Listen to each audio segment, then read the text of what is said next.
I had no idea how much it would impact me. Summer before my junior year, Hardman sent out these applications to be student ambassadors for the student club that he wanted to get started at the high school. So I applied, ended up being one of the student leaders.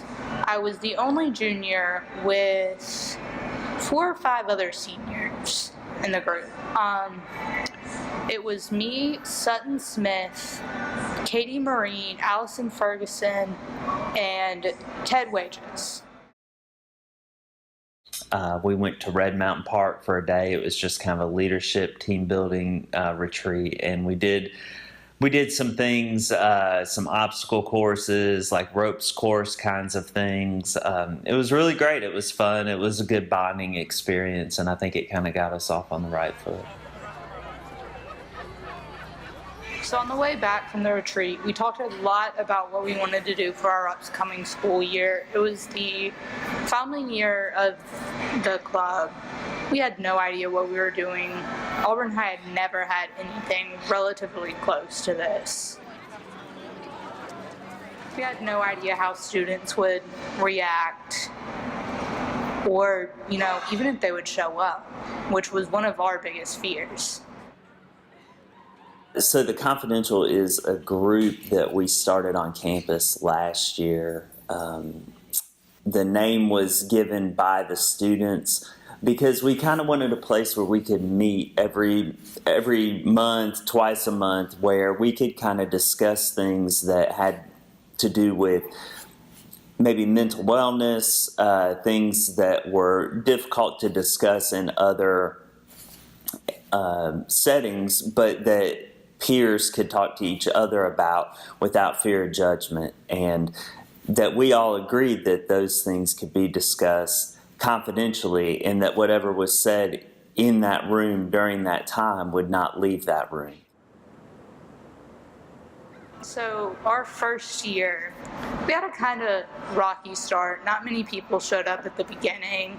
Slowly and slowly we started gaining more people until we had about 20, 25 towards the end of the year. Around October, November, we had Sutton Smith come and speak, who was a senior at the time, with her father about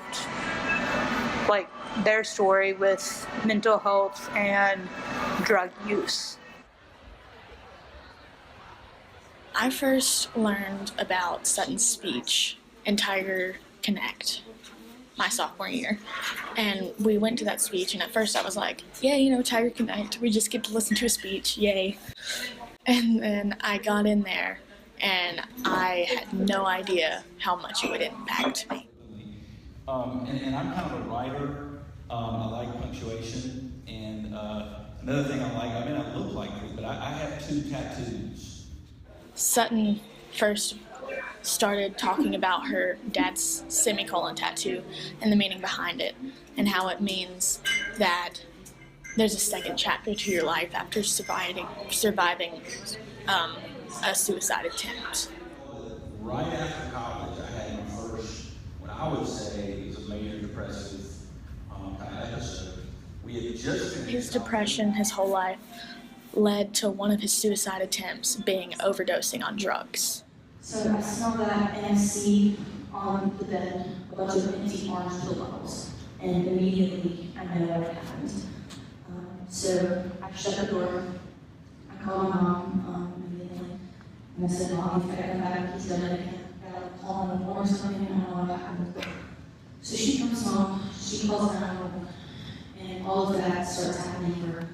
So while all this was going on, I was sent to my next neighbor's house because they didn't want me to see anything that would, harm to everyone, I guess. And so I'm standing in my neighbor's house, and at this point, I'm alone, and I don't know what's happening. I mean, I know that whatever did was intentional. I don't know if he's dead or alive. So I'm standing here looking at her, and I'm just kind of losing it. I was crying and screaming, and I got on my knees in the middle of my living room and said, God, look, I don't know if you're even up there at this point, because it really doesn't feel like it right now. But I've read this thing before that's like, it's one of those cheesy Bible verses that gets put on everything. It's Philippians 4:6. It says, do not be anxious about anything, but in every situation, by prayer and petition, give your request to God, and the peace of God, which passes all understanding, will guard your hearts and minds. So I said, look, I've heard that before. I don't really know what that means. I don't understand it. But if there is such a thing as a peace like that, then I've got to have it. Because I don't know if my dad is alive or dead right now. So you have to give it that. So as that day went on, I went to the hospital and I was in the ICU. He was alive, barely. So he was in the ICU for a few days. That day, I was kind of passing around to different neighbors' houses because they weren't sure what to do with me. So as I was going through, all these people knew what would happen. I was telling them they knew what would happen. And they were all just like expecting me to freak out. They wanted to cry with me. Just they were great. They were really supportive and helpful. But the weird thing was, I was fine. Like, I knew what was going on, and I knew how bad it was.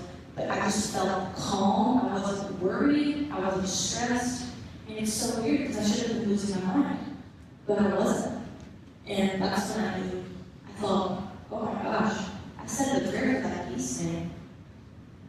This is legit. So ever since then, I've kind of been aware of that. And after this speech, I just sat in awe over what I just heard.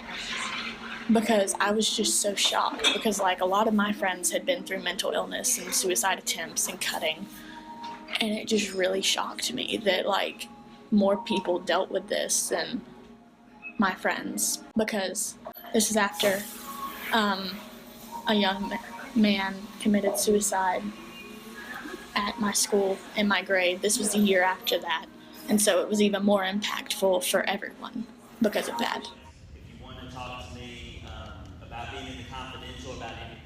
After Chris, the leader of Confidential Club, he said that anybody that needed to talk or wanted a business card from him about joining Confidential Club could join.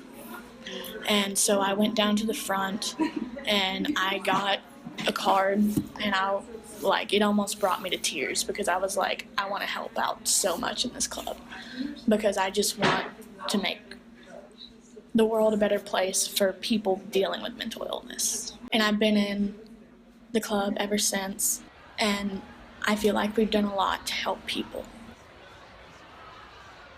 This past summer, two of us went up to a retreat in Birmingham, sponsored by APC, and did a lot of team building activities and planning for what we wanted to do again this year. One of the things that I want to do and that I've been asking the students about is ideas for outreach. I think that we all agree that a lot of the ideas are things that are either not effective or have been done over and over again. So one of the ideas from the students was to start a podcast. Personally, I love the podcast medium because I think that it really gives you a chance to get to know people. Some of the students had expressed that they think we would have better reach that way because people could listen to something like that at their own convenience. And I think there's a lot to be said for that. So that's something I'm excited about rolling out. We will, after January, when we come back from break, it should be set up and ready to go. Currently, we are in the process of trying to get to go to the End Heroin Walk in February in Birmingham. So this is my senior year. I'm the only returning founding member of the club. So, this is kind of my baby. It's going to hurt when I leave, trying to say goodbye to what I've started. So, over the next few years, I can't wait to see, how it progresses. I'm not going very far away, so I'm definitely going to be around to help and stuff. I can't let go of my baby that easily. But I just can't wait to see what great things the club does in future years, and how it changes in our community. Like, I've seen how it is changing in Birmingham, drawing attention to the issues, and I just wish it could do the same thing in Auburn and Opelika and bring attention to the issues we have. It's just all about helping people little by little at a time, and that's what they're doing. Hello. Welcome to my interview where I don't know how to talk. She's having a hard time remembering her question. All right. Oh, well.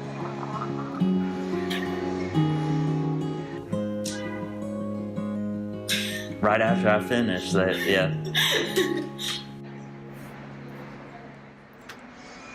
Why did my phone light up?